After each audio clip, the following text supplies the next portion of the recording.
come to a happy medium in a way, because some people say keep women at home or whatever, or total separation, and I don't personally believe this is Islam.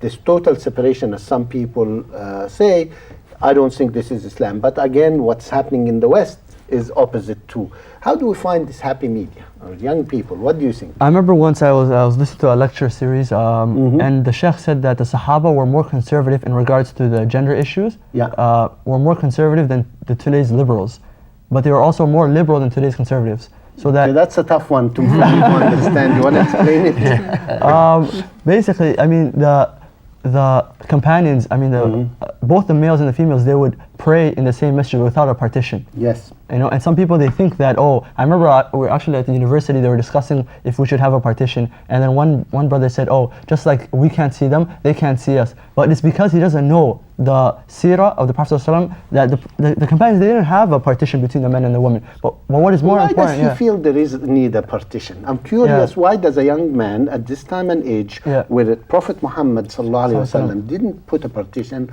why did this young man think we should put a partition? It's probably most likely because he's depending on his knowledge of Islam based on his father's or his folk Islam. And he doesn't know the pure, authentic Islam, the seerah, and this is most likely the reason why he's saying these things. Yeah.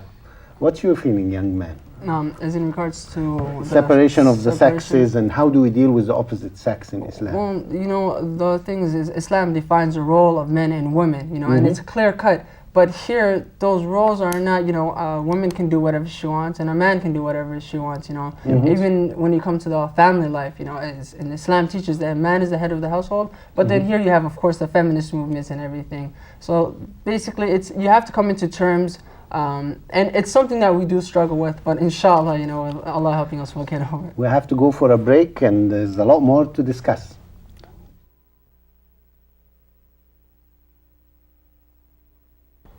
Assalamu alaikum and welcome back to Spirit of Islam.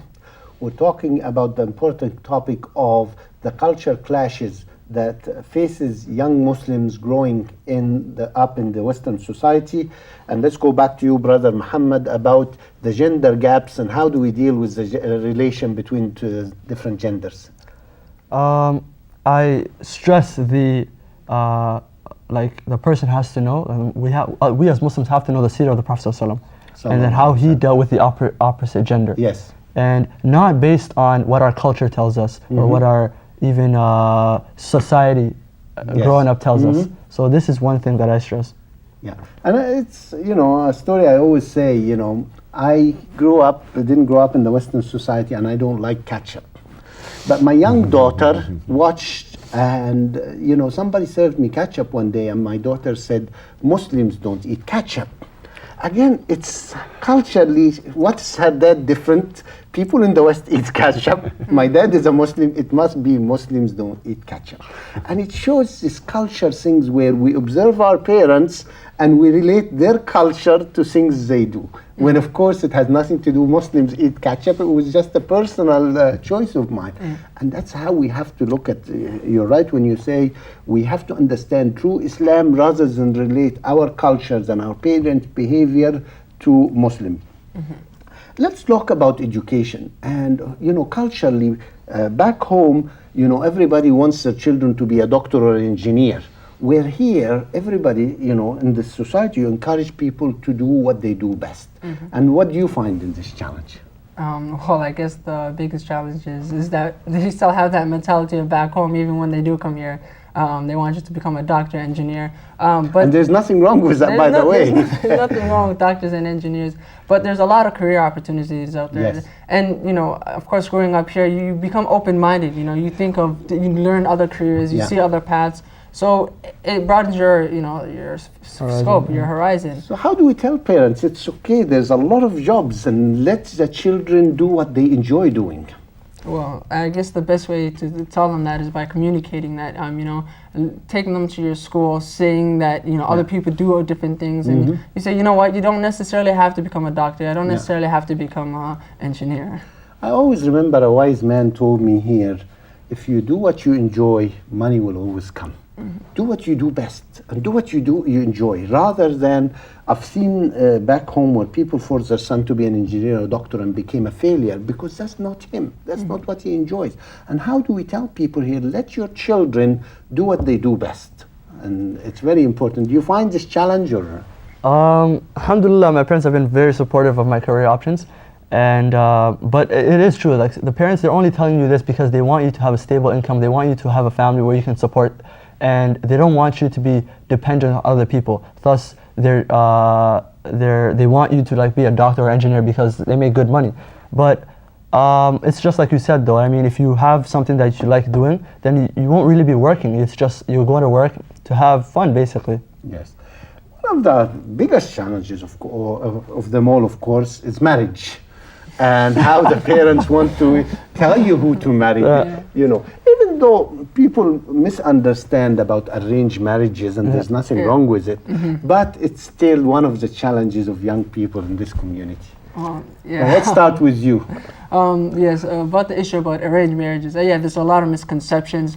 But the thing is, you know, they always want what's best for you. As a child, even though, you know, they're my parents, I know that they want what's best for me, but also I want what's best for me, you know, and it might, you know, it might not come. They'll come back and say, you don't know what's good for you. Exactly. Isn't that what the parents always say? Yeah, exactly. They always say that. But, you know, the marriage is a big issue, and, you know, inshallah, with God's help, you find the right person, because Allah decided who you're going to marry before you were even created, you know. So the best way to look at it is that, you know, you don't have to limit yourself to what they say. You know, you can go out and inshallah find your own. But you could also take into consideration, you know, people are like, oh, arranged marriages, you know, then, you know, you're forced. You're 2 years old and they chose your wife. It's not really like that. I honestly look at arranged marriages as no different than blind dates in the West, where somebody's bringing two strangers together and say, get together and let's see if the chemistry works out. In a way, arranged marriages, if the parents introduce you to somebody hoping something comes out, it's no different. Maybe there are some differences, but in a way, in the higher level, there is no difference. But how do you find somebody, or I think one of the issues is parents want you to marry somebody from their background. If they are from Egypt, they want you to marry an Egyptian. Where here you have come into a melting pot where you find a lot of people, different backgrounds, and how do you deal with this issue? Well, you know what, I thought of that. And that is 100% true about parents and, you know, wanting them to marry into their ethnic group. And I guess the reason that is because they don't see themselves living here for the rest of their lives. And if you go back home with the family member with your wife being, or your husband being from another country, then of course it's always awkward. And then also there's also that communication that comes up, because of course, you know, the parent, your mother or your father are not going to be able to communicate as well with your spouse if they're from a different culture and they speak a different language. So I think that's a big reason. Do you find the same true, Brother Muhammad? Yes. Many parents want their children to marry from the same region or ethnic group, but it's only because they want to also talk to your wife. They want to talk to your children in the language they can understand best. But at the same time though, I mean, sometimes parents overlook other factors such as piety and righteousness, and they forsake that in replace for your ethnic group, which isn't fair. Brother Abu Yusuf, how do we deal with this issue? Because we know it's a true thing where they want their son to marry from the same ethnic background, when as a community here we should encourage this, and Islam encourages, we're all equal. Yes, Jazakallah khair for bringing the final comment you just said. In Islam's point of view, everybody is equal as long as they all fear Allah. And just to add one ingredient that will bring the whole issues to a compromise or to closer to each other, it's called the priorities. The parents has their own sets of priorities. The children, they have their own sets of priorities. The culture has sets of priorities, and the religion has sets of priorities. If we can put in the heart of the children, as parents, put in their heart, these are our priorities, but we're going to help you achieve your own priorities. In the meantime, we have a guideline.